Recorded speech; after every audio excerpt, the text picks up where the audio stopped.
L'ancien président de la Commission électorale indépendante, CENI en sigle, Daniel Ngoï Mulunda, a été transféré à Kinshasa le 18 décembre, quelques heures après son arrestation à Lusaka par le service de sécurité zambien. Réfugié politique enregistré auprès du HCR, sa famille a déposé une plainte contre le gouvernement zambien pour violation de ses droits fondamentaux. Selon certaines sources, le gouvernement zambien possède de preuves accablantes sur le projet d'attaquer la République démocratique du Congo impliquant le pasteur Ngoï Mulunda.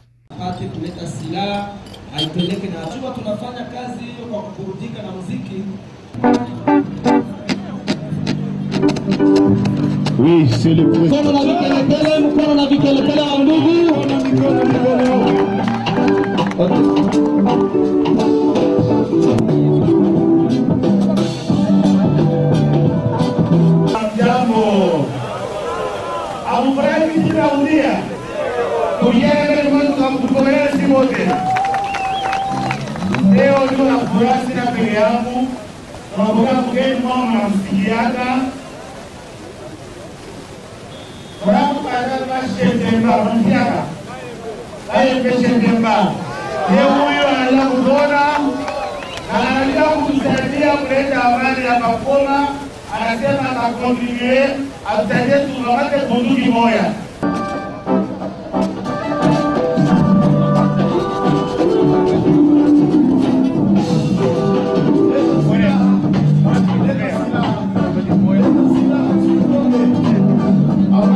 Asante. Pata matriko mbili.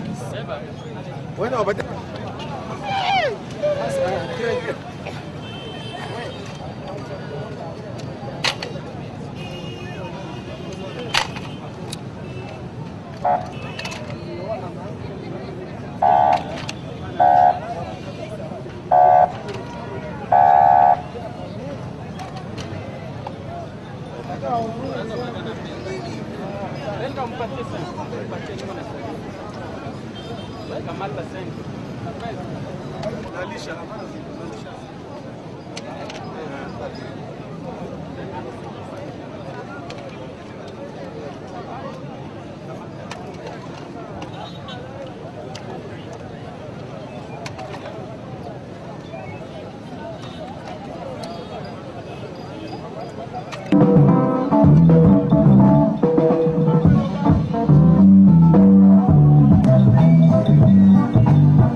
vas-y.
Pendant que nous, on était en pause, nous qui sommes venus de Kinshasa, nous de la direction nationale, la coordination provinciale a continué à travailler.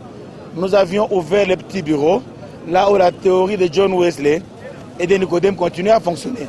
Les gens continuaient à déposer les armes dans nos petits bureaux, dans nos petites cellules, à partir de Goma, de Rutshuru, de Kiwanja, de Kanyabayonga. Nous avons des petits bureaux et les gens ont continué. Donc nous avons récupéré pendant notre absence, le PAREC au Nord Kivu a récupéré plus de 700 armes à feu. Et aujourd'hui, nous sommes à 806 armes, plus de la trentaine qu'on a récupéré ici. Donc le travail a continué. C'est pour prouver que bien que nous étions absents, la population du Nord Kivu, le PAREC du Nord Kivu s'est approprié. Et les gens ont capté le message du PAREC et ils ont donné les armes sans notre présence. Et aujourd'hui, nous avons la joie de présenter cette multitude d'armes qui ont été récupérées par la coordination du PAREC du Nord Kivu. D'abord, je voudrais dire, quand une opération crée beaucoup de bruit, c'est qu'elle a un sens dans la société.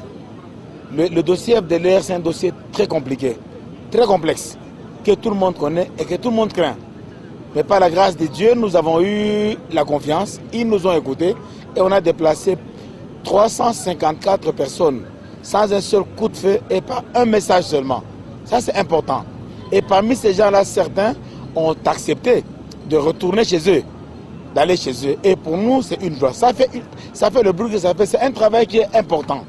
Donc aujourd'hui, ce qu'il y a eu au Rwanda, moi je le résume en deux choses. Un, peut-être nous avons péché par la précipitation. On est allé trop vite.